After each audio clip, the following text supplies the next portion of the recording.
আসসালামু আলাইকুম রহমতুল্লাহি ওবরকাতুহু। সম্মানিত দর্শক, বাংলাদেশ সেনাবাহিনী নিয়ে বিস্তর আলোচনা হচ্ছে, সমালোচনা হচ্ছে, বিতর্ক হচ্ছে এবং সেনাবাহিনীর কতিপয় সাবেক কর্মকর্তা এবং আমাদের মতো যারা বাইরে সোশ্যাল মিডিয়াতে কাজ করেন, কেউ হয়তো ফেক আইডি দিয়ে, কেউ হয়তো রিয়েল আইডি দিয়ে, কেউ হয়তো দেশে বসে, কেউ হয়তো দেশের বাইরে বসে সেনাবাহিনী নিয়ে, সেনাপ্রধান নিয়ে যে অকথ্য, যে অশ্লীল এবং যে অশ্রাব্য কথা শুরু করেছেন, এটি যদি চলতে থাকে তাহলে এই বাহিনীটি আলটিমেটলি থাকবে না। ভারতের যে একটা মাস্টার প্ল্যান যদি থেকে থাকে যে বাংলাদেশকে তারা দখল করে নেবে এবং সেই বাংলাদেশকে দখল করার ক্ষেত্রে যে বাহিনীটি আমাদের শিল্ড হিসেবে কাজ করবে সেটা হলো বাংলাদেশ সেনাবাহিনী। তো সেই সেনাবাহিনীকে নিয়ে আমরা যা কিছু করছি তার বিপরীতে সেনাবাহিনীর পক্ষ থেকে আসলে কিছুই করা হচ্ছে না। আমাদের দেশে একটা ভীষণ রকম যাকে বলা হয় প্রথা রয়েছে, সেটা হলো মানুষ একটু টাকা পয়সা হলেই বাঘ লালন পালন করার স্বপ্ন দেখে। এখন বাঘ লালন পালন করার অনেকগুলো নিয়ম আছে, মধ্যপ্রাচ্যে হয়, বাংলাদেশের স্বপ্ন দেখে, কিন্তু এখন পর্যন্ত কোনো বাঙালি রাজা বাদশাহ আজ পর্যন্ত কেউ বাঘ পালন করেছে এরকম দৃশ্য আমি বাংলাদেশে দেখিনি। তবে হ্যাঁ, সিনেমায় দেখা যায় যে ভারতের নিজাম তিনি তার রাজদরবারে বাঘ পুষতেন এবং তার সিংহাসনের পাশে একটি বাঘ থাকতো। ইদানিং চলচ্চিত্রে সেটা দেখা যাচ্ছে, বাস্তব ঘটনা আমরা কিন্তু সেটা জানি না। আমরা যেটা জানি যে বড় বড় রাজা বাদশারা বাঘ শিকার করতেন, অনেক বীরেরা বাঘ শিকার করতেন, ওই পর্যন্তই। কিন্তু আমাদের যে রাষ্ট্রযন্ত্র, সে রাষ্ট্রযন্ত্রে বাঘ বা রয়্যাল বেঙ্গল টাইগার রূপে সত্যিকার অর্থে যারা আমাদেরকে পাহারা দেন তারা হলেন সেই সেনাবাহিনী। এই সেনাবাহিনীর ইতিহাস আজকের নয়। সেই যে প্রথম সম্রাট শারগন, সেই জমানা থেকে সেনাবাহিনী।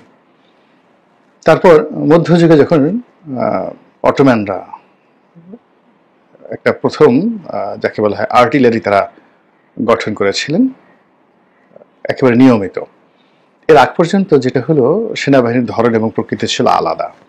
কিন্তু সারা পৃথিবীতে মুসলমানরাই প্রথম একটা নিয়মিত সেনাবাহিনী, যেটা আজকে আমরা বাংলাদেশে ব্যবহার করছি, সারা দুনিয়াতে ব্যবহার করছে। তো সেই সেনাবাহিনীর নাম তারা দিয়েছিল জেনিসারি বাহিনী। এটি তারা বিশেষভাবে তৈরি করেছিল। তো যা হোক, এখন সেই সেনাবাহিনীর যখন লেখাপড়া হয়, ট্রেনিং হয়, সেখানে যে সকল গোয়েন্দা বিষয়াদি শেখানো হয়, সারা দুনিয়ার যত ভালো ভালো দিক রয়েছে সেখানে কোড অফ নেপোলিয়ান, তারপরে সেখানে মাস্টার সানঝুর যে আর্ট অফ ওয়ার এবং অর্থশাস্ত্র, কৌটিল্যের অর্থশাস্ত্র সম্ভবত পড়ানো হয়। বাংলাদেশে হয় কিনা আমি বলতে পারবো না, কিন্তু অন্যান্য মিলিটারি বিশ্ববিদ্যালয়গুলোতে, এমনকি আমেরিকাতে পেন্টাগনে, এগুলোকে ধরে নেওয়া হয় বাইবেল। তারপর কিছু কিছু ব্যাটেলকে, যেগুলোকে বলা হয় ডেসিসিভ ব্যাটেল, এই সকল ব্যাটেলের ইতিহাস বছর পর বছর পড়ানো হয় বিভিন্ন অ্যাঙ্গেল থেকে। যেমন জুলিয়াস সিজারের কয়েকটা যুদ্ধ রয়েছে, নেপোলিয়ন বোনাপার্টের কয়েকটা যুদ্ধ রয়েছে।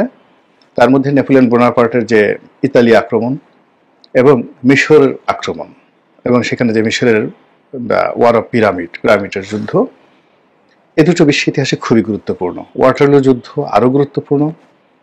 তারপর দ্য ব্যাটেল অফ ক্যান্নাই খুবই গুরুত্বপূর্ণ জুলিয়াস সিজারের। এরপর প্রাচীন বীর নেপোলিয়নের অনেক আগের আর আলেকজান্ডারের কিছু পরের, সেটা হলো হানিবল।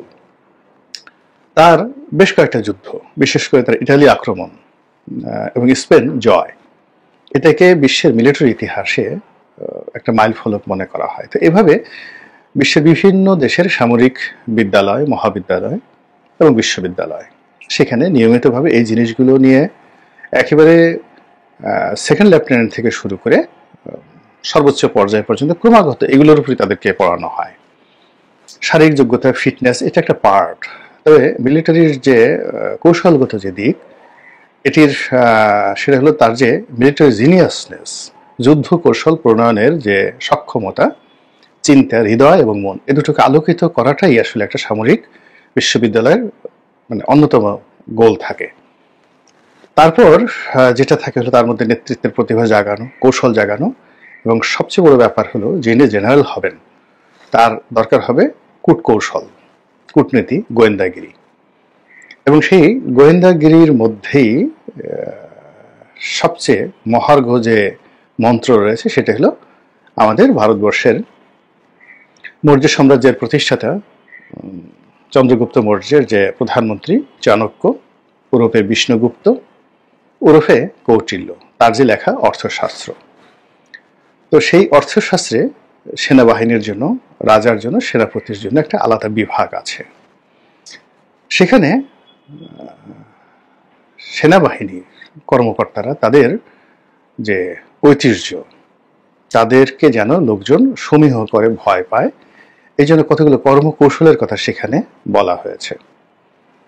আমাদের দেশের সেনাবাহিনীর বা সেনাবাহিনীর কর্তারা এই বিষয়গুলো পড়েছেন অথবা ভুলে গেছেন, অথবা পড়েছেন ভুলেননি, কিন্তু এগুলো প্রয়োগ করতে তারা সাহসী হচ্ছেন না। তারা রাস্তাঘাটে এই গত 7-8 মাসে যেভাবে অপদস্থ হয়েছেন, যেভাবে অপমানিত হয়েছেন, অনেকে বাংলাদেশের সামরিক শাসনের কথা বলেন। আমার কাছে মনে হচ্ছে যে এরকম অবদমিত মন নিয়ে, অপমানিত শরীর নিয়ে অত্যাচার করা সম্ভব, জুলুম করা সম্ভব, কিন্তু শাসন করা সম্ভব নয়। শাসন করার জন্য একটা প্রশান্ত চিত্ত দরকার আছে, যেটি সাবেক সরকারের ছিল না। এমনকি আমাদের কারোর মধ্যে সেটা ছিল না। শুধুমাত্র 2 জনের মোটামুটি একটা প্রশান্ত আত্মা ছিল, সেটা হলো জিয়াউর রহমান সাহেবের আর এরশাদ সাহেবের। ফলে তাদের জমানাতে শত শত বিতর্ক থাকা সত্ত্বেও আমরা একটা চমৎকার রাষ্ট্রীয় বিধি ব্যবস্থা, প্রশাসন যন্ত্র আমরা পেয়েছিলাম। আর অন্যান্য যারা এসেছেন, হতাশা ছিল, জুলুম ছিল, নির্যাতন ছিল মনের মধ্যে, প্রতিহিংসা ছিল, তারপর অশিক্ষা ছিল, কুশিক্ষা ছিল, নানা রকম অসঙ্গতি ছিল, পরিবেশ পরিস্থিতি প্রতিকূল ছিল। ফলে তারা কোনো লিগেসি তৈরি করতে পারেনি। অধিকাংশ তারা যে সকল বদনজির, ব্যাড ইনস্ট্যান্স তৈরি করে গেছে, সেগুলো এখন ভাইরাস আকারে পুরো প্রশাসন যন্ত্র রীতিমতো জ্বালাচ্ছে। তো যেটা বলছিলাম যে সেনাবাহিনীকে নিয়ে যদি আমাদেরকে কাজ করতে হয়, তাহলে তাদের শরীর ঠিক রাখতে হবে, মন ঠিক রাখতে হবে, মস্তিষ্ক ঠিক রাখতে হবে, এবং তাদের যে অহংকারের জায়গা, অহমিকার জায়গা, গর্বের যে জায়গা, সেই জায়গাগুলো সেই জায়গাতে আঘাত করা যাবে না। এখন কৌশলে হোক কিংবা চক্রান্ত করে হোক, তাদের শরীরে দীর্ঘদিন ধরে মেদ জমিয়ে দেওয়া হয়েছে, মানে মুভমেন্ট করার অনুপযুক্ত করে দেওয়া হয়েছে বিরাট এক সংখ্যক কর্মকর্তাদেরকে। তারা বেল্ট পরবেন না, তাদের শরীরে মেদ হয়ে গেছে, ভুঁড়ি হয়ে গেছে। 3 বেলা তাদেরকে খাবার দেওয়া হয়েছে, তাদেরকে অস্ত্র ট্রেনিংয়ের পরিবর্তে দামি গাড়ি, দামি বাড়ি, ব্যবসা বাণিজ্য, বড় বড় পোর্টফোলিও, বিদেশে ঘন ঘন বিদেশ যাত্রার সুযোগ সুবিধা, এবং রিটায়ার্ড করার পরে বা আগে ব্যবসা বাণিজ্য দিয়ে তাদের যে সামরিক চরিত্র, এটাকে রীতিমতো তছনছ করে দেওয়া হয়েছে। এর ফলে সেই যে 2009 থেকে, না আরো আগের থেকে, আপনি ধরুন 2001 থেকেই কিন্তু এই অধঃপতনটা হয়ে আসছে।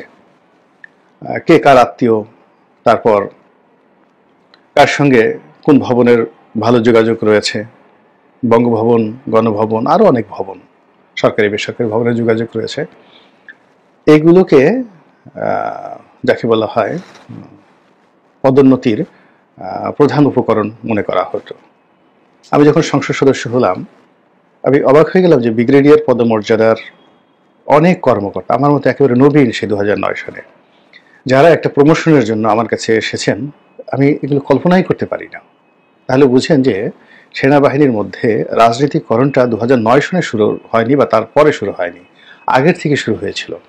বলে 2009 সনে আমার মতো লোক, শুধু আমার আসলে ওইরকম কোনো যোগ্যতাই ছিল না, অনেকে যেটা জানতো যে আমার সঙ্গে হয়তো কারো কারো ভালো সম্পর্ক থাকতে পারে, এবং সেই সম্ভাবনাকে কাজে লাগিয়ে শিক্ষক বলেন, সামরিক কর্তা বলেন, জুডিশিয়াল কর্তা বলেন, মানে আসেনি আমার কাছে এরকম খুব অল্প লোক রয়েছেন, এবং সেগুলো অনেক বড় বড় মানুষ।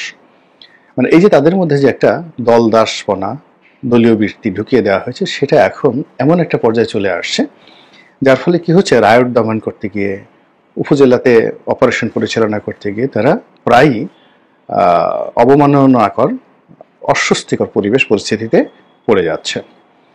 তাদেরকে দেখে মানুষ ভুয়া ভুয়া স্লোগান দিচ্ছে, সামাজিক মাধ্যমে তাদের চরিত্র নিয়ে কথাবার্তা বলা হচ্ছে, তাদেরকে তুই তুকারি করে গালাগালি দেওয়া হচ্ছে, বাপমা তুলে গালাগালি দেওয়া হচ্ছে।